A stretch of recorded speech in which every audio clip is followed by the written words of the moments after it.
Nou, heren, goedenavond. Laatste training dit jaar. We vernemen bij de onvierder even hoe volle de Harrekieten witte van haar tegenstander. Wist je het RKC voor? Zo, die zeg ik net ook en dat weet ik net. Dus dat mijzelf invullen. Waar is nou de topscorer bij RKC? Zo, jongens, kom je eens net even voorbereiden. Hè? Nou ja, daar zei niet wat. Odgaard. Hoe heet het stadion van hun? Ja, dat weet ik niet, ja. Ik heb geen idee. Dat kan wel wat beter. Maar Henny Bouwers stelt dus gerust. Die wedstrijd die libbert echt wel in de spelersgroep. We lezen nog een tijdje stil en eigenlijk sinds Katwijk wisten we dat deze wedstrijd rondkwam. Toen de competitie stil ja, wie er nog maar één ding en dat wie deze wedstrijd. Dus het is zeker een wedstrijd van hier. Tuurlijk, balbezit is goed. Niet raken is niet voldoende. Je moet balbezit houden.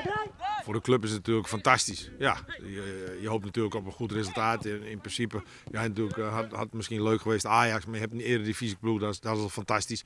Alleen, ja, het blijft natuurlijk een open deur, maar ja, het is jammer dat er geen publiek bij is. En dat is zonde, maar voor de club is het natuurlijk fantastisch. En voor de jongens ook.